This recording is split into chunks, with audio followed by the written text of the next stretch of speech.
ये कहानी है एक एलियन की जो किसी और गैलेक्सी से हमारे प्लानेट पर आता है। क्योंकि उनकी गैलेक्सी खत्म हो चुकी थी, वो एलियन दिखने में भी लगभग इंसान के जैसा ही था, लेकिन अब उसे इस धरती पर कब्जा करना था। इसके लिए उसे इस धरती के सभी इंसानों और जानवरों को मारना था। क्या वो अपने इस मिशन पे कामयाब हो पाएगा या नहीं, जानने के लिए देखते हैं 2019 में रिलीज हुई एक रशियन मूवी को जिसका नाम है द ब्लैकआउट। कहानी की शुरुआत में बहुत सारे रशियन सोल्जर और एक बेस कैंप को दिखाया जाता है और तभी वहाँ मेजर को एक मैसेज मिलता है कि कुछ अनजान चीज उनकी तरफ आ रही है, लेकिन दिखने में वो इंसानों से काफी बड़ी है। फिर इसके बाद 1 महीने पहले का सीन दिखाया जाता है। यहाँ पर हम मॉस्को सिटी में ओलेग नाम के व्यक्ति को देखते हैं जो कि एलिना नाम की लड़की के साथ डेट पर आया है। इसके बाद हम देखते हैं कि एक प्राइवेट जेट अचानक बंद हो जाती है और सीधे नीचे गिरने लगती है। फिर हम देखते हैं कि धरती के कुछ जगहों को छोड़कर बाकी सब जगह की लाइट्स चली जाती है और जिन जगह की लाइट जाती है वहाँ पर हर प्रकार के इलेक्ट्रॉनिक डिवाइस काम करना बंद कर देते हैं, चाहे वो बैटरी से चलते हो या बिजली से।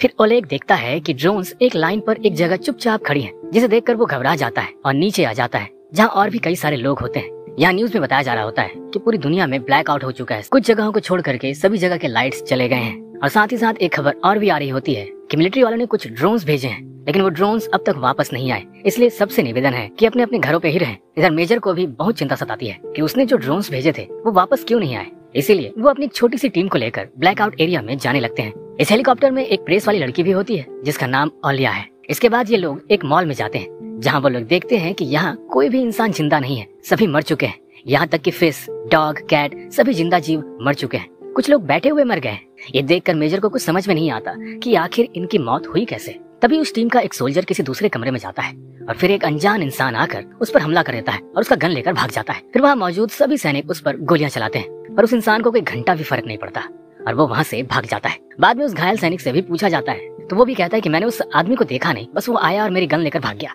इस हादसे को हुए पूरे 1 महीने बीत जाते हैं। फिर हम एक लड़के को देखते हैं जिसका नाम यूरा है। वो अपनी मॉम के साथ रहता है। उसकी मॉम को मेंटल इश्यू है, मतलब भूलने की बीमारी। यूरा एक मिलिट्री का सोल्जर है, लेकिन वो अभी छुट्टी पर है।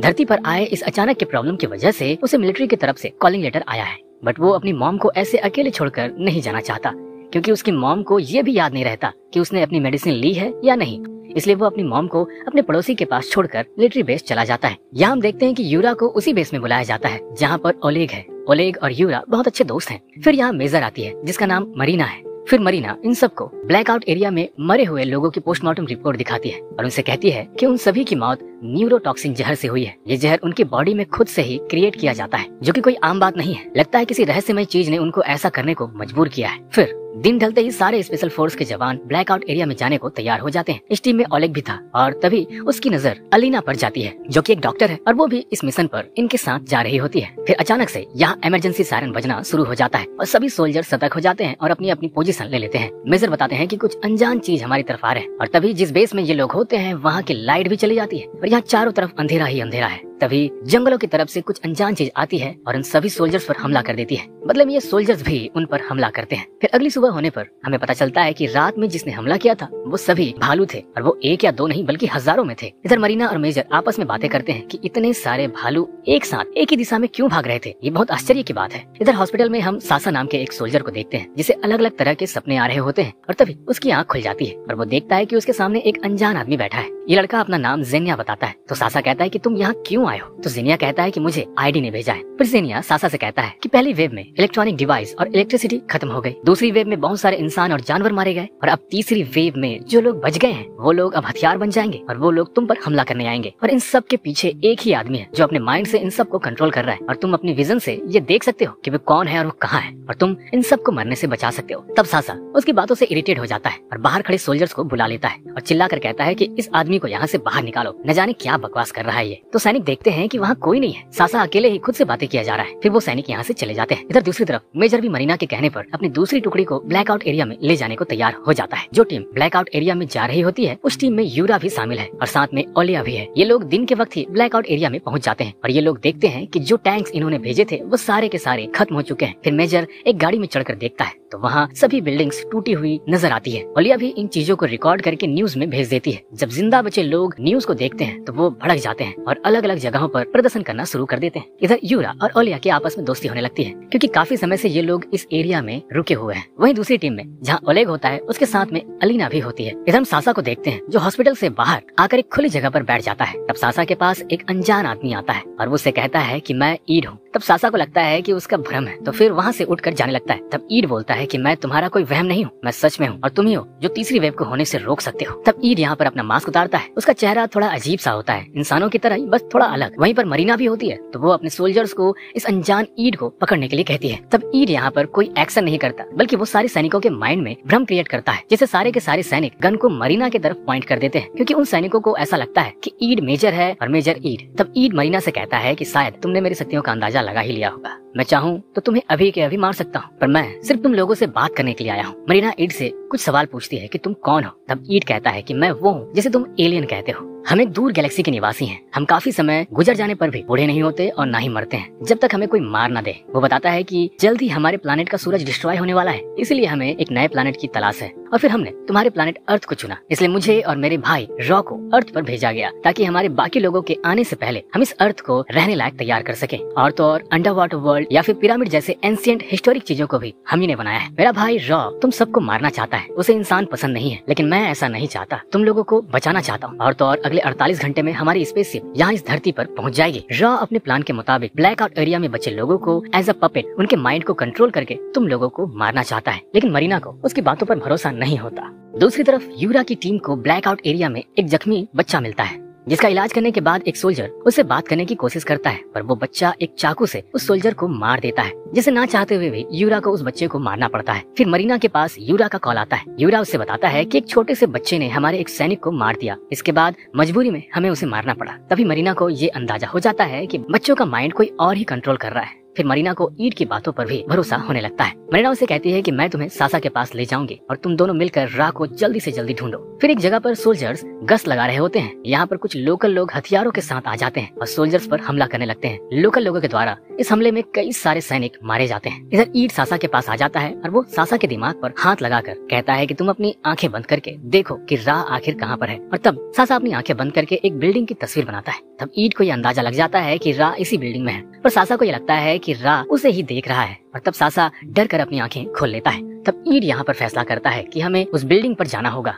जहाँ पर रा है, इसलिए सैनिकों की एक टीम इस बेस से निकलने लगती है। तब सासा ईड से कहता है कि रा ने मुझे देख लिया है और अब वो जानता है कि मैं कहाँ हूँ, मुझे भी अपने साथ ले चलो। तब ईड सासा से कहता है कि तुम्हें यही रहना चाहिए, तुम यही सुरक्षित हो। ये कहकर ईड और बाकी टीम इस बेस से निकल जाते हैं और थोड़ा दूर जाने पर वो लोग देखते हैं कि बहुत सारी मिसाइल्स मिलिट्री बेस की तरफ जा रही है और फिर देखते ही देखते वो बेस पूरा का पूरा तबाह हो जाता है, जिसमें सासा भी मारा जाता है। तब मरीना ईड पर गन तानते हुए कहती है कि ये सब क्या हो रहा है। तब ईड बताता है कि ये सब रा ने किया है, क्योंकि रा ने सासा को देख लिया था। अगर सासा हमारे साथ होता तो ये सारे मिसाइल्स हमारे ऊपर गिरते और हमारा भी कबाब बन चुका होता। अब रा को ये लग रहा होगा कि सासा के साथ साथ मैं भी मर चुका हूँ, इसलिए अब हमें ज्यादा समय बर्बाद नहीं करते हुए उस बिल्डिंग की तरफ जाना चाहिए। वहीं यूरा और ओलिया एक बिल्डिंग में होते हैं जहाँ उनके बाकी सभी सोल्जर्स लोकल लोगों के द्वारा मारे जाते हैं, बस यूरा और ओलिया को छोड़कर। फिर ये दोनों फैसला करते हैं कि दूसरी टीम के साथ जाकर ये मिल जाएंगे। फिर ये लोग गाड़ी में बैठ करके ओलेग की टीम तक पहुंच जाते हैं, जहाँ ओलेग की टीम में भी बहुत ही कम लोग बचे हुए हैं। और तभी यहाँ पर मेजर भी पहुंच जाते हैं। तब मेजर बोलते हैं कि हम आपकी मदद करने के लिए नहीं आए हैं, बल्कि हम रा नाम के एक एलियन के पास जा रहे हैं जो सभी के माइंड को कंट्रोल कर रहा है और वो ही इस सारे तबाही का जिम्मेदार है। मतलब इनकी टीम्स को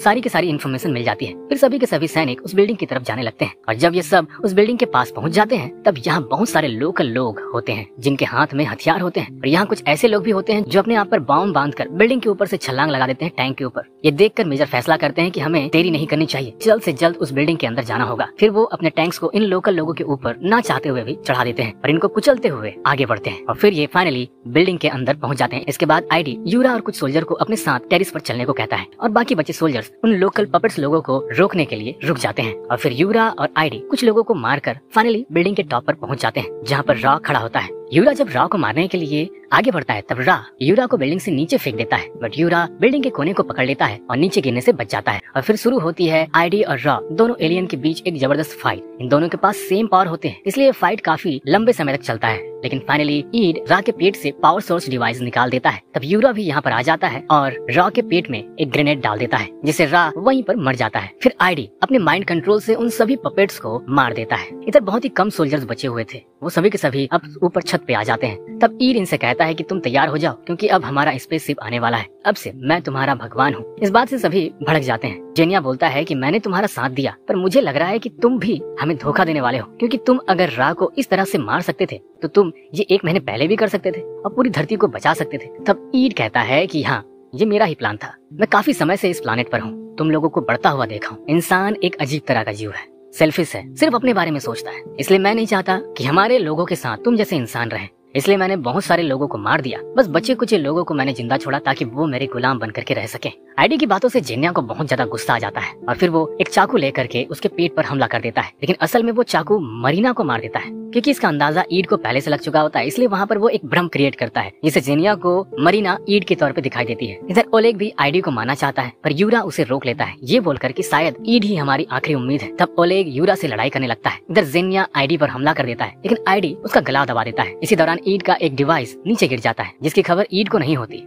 ओलेग भी यूरा को घायल करके ईड पर गोली चलाने वाला होता है, पर ईड ओलेग के पिता का रूप ले लेता है और कहता है कि क्या तुम मुझे मारोगे। तब अचानक जेनिया को होश आ जाता है और वो ओलेग के पिता यानी कि ईड को पकड़ लेता है और बिल्डिंग से नीचे कूद जाता है। और यहाँ फाइनली ईड मारा जाता है, साथ में जेनिया भी। अब यहाँ पर केवल 4 लोग बचे हैं और ये लोग जब आसमान पर देखते हैं एलियन का एक बड़ा सा शिप धरती पर पहुंच चुका है। तब हम देखते हैं कि उस शिप का एक दरवाजा खुलता है, लेकिन उस शिप से कोई एलियन बाहर नहीं आता। लेकिन ईड का जो डिवाइस नीचे गिर गया था वो ब्लिंक करने लगता है। फिर ओलेग, एलिना और ओल्या स्पेस शिप के अंदर जाते हैं। फिर वो यहाँ देखते हैं कि यहाँ पर बहुत सारे स्लीपिंग चेम्बर्स हैं, जिनमें एलियन सोए हुए हैं और उनमें एक टाइम सेट है, जिसके पूरा होने पर ये सारे एलियंस जाग जाएंगे। ओलेग के हाथ में जो ईड का डिवाइस है उसे वो ये समझ जाता है कि सबको जगाने का काम ईड का ही था। ये तीनों देखते हैं कि इन एलियंस के ऑक्सीजन सप्लाई के लिए पाइप्स लगे हुए हैं, तो ये फैसला करते हैं कि ये इन पाइप्स को काट देंगे। फिर ये तीनों एक एक करके पाइप्स को काटना शुरू करते हैं और पाइप के कटते ही एलियंस नींद में ही मारे जाते हैं। लगभग सभी चेम्बर्स के पाइप्स कट चुके थे, अब लास्ट वाला चेम्बर बचा हुआ था। वो तीनों देखते हैं कि उस चेम्बर्स में एलियन के बच्चे हैं, इसलिए वो इस स्लीपिंग चेम्बर की ऑक्सीजन पाइप को नहीं काटते। लेकिन तब तक टाइम भी पूरा हो जाता है और फिर इन चेम्बर से बहुत सारे बच्चे बाहर निकलते हैं और ये एलियन के बच्चे इंसानों को देखकर डर जाते हैं। ओलेग के हाथ में जो गन होती है वो उसे नीचे रख देता है, मतलब अब ये एलियन के बच्चे इंसानों के साथ सुरक्षित हैं। तो दोस्तों, ये सुपर हिट रसियन मूवी यहीं पर खत्म होती है। उम्मीद करता हूँ आप लोगों को ये वीडियो अच्छी लगी हो। अगर अच्छी लगी हो तो लाइक जरूर करें और हाँ, सब्सक्राइब भी करें ऐसे ही अच्छे वीडियोस के लिए। मिलते हैं अगले वीडियो में।